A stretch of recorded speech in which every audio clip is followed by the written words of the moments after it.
आप देख रहे हैं अल्फा डिफेंस हिंदी में आपका स्वागत है।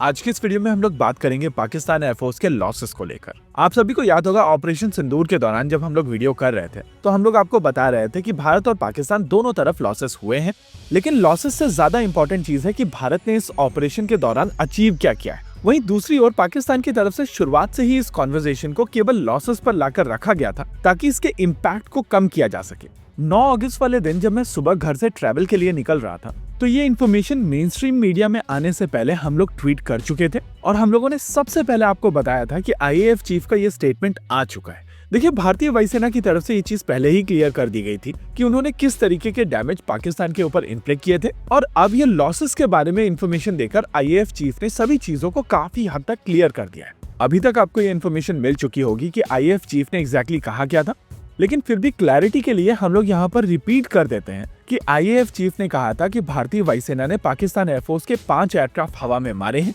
और ये 5 एयरक्राफ्ट फाइटर जेट्स थे। यहाँ पर समझना जरूरी है कि बात हो रही है उन एयरक्राफ्ट की जो हवा में मारे गए हैं और जमीन पर पाकिस्तान को जो नुकसान हुआ है उसकी लिस्ट अलग है। देखिए, इन चीजों को समझने के लिए आपको बहुत ज्यादा पास में जाने की आवश्यकता नहीं है। ऑपरेशन सिंदूर के दौरान पाकिस्तानियों ने एक न्यूज फैलाई थी कि भारत की एक फीमेल पायलट उन्होंने कैप्चर कर ली।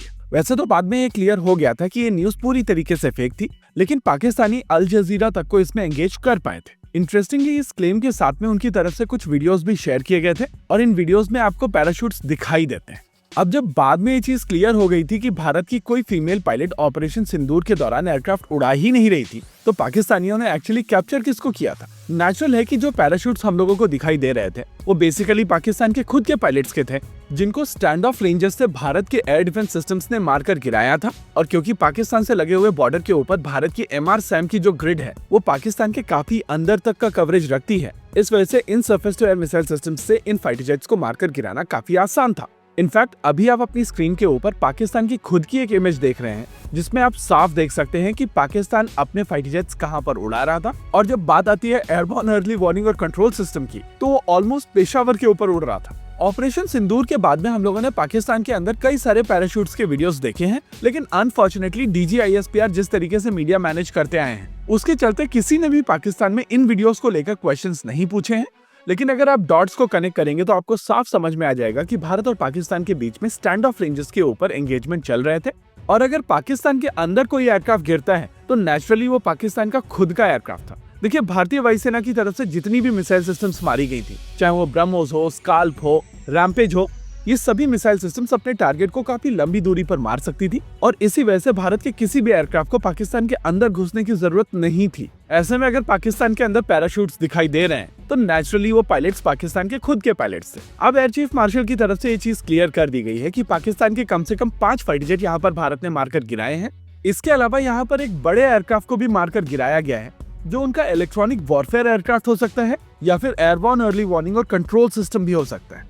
यहाँ पर यह समझना जरूरी है कि जिस एयरबॉर्न अर्ली वार्निंग और कंट्रोल सिस्टम की यहाँ पर बात हो रही है वो हवा में मारकर गिराया गया है। इनफैक्ट सोशल मीडिया के ऊपर इसका एक वीडियो भी आया था, लेकिन परेशानी ये है कि पाकिस्तान फोर्सेस की तरफ से इस एयरक्राफ्ट की डेब्री के पास में किसी को जाने नहीं दिया गया था। वैसे पर्सनली मैं यहाँ पर एक चीज कहूंगा कि भारत सरकार की तरफ से इस पूरे एपिसोड में जिस तरीके से इन्फॉर्मेशन को मैनेज किया गया था वो और बेहतर हो सकता था और जिस तरीके का ऑपरेशन भारतीय वायुसेना की तरफ से किया गया था उसको और ज्यादा पब्लिसिटी की आवश्यकता थी।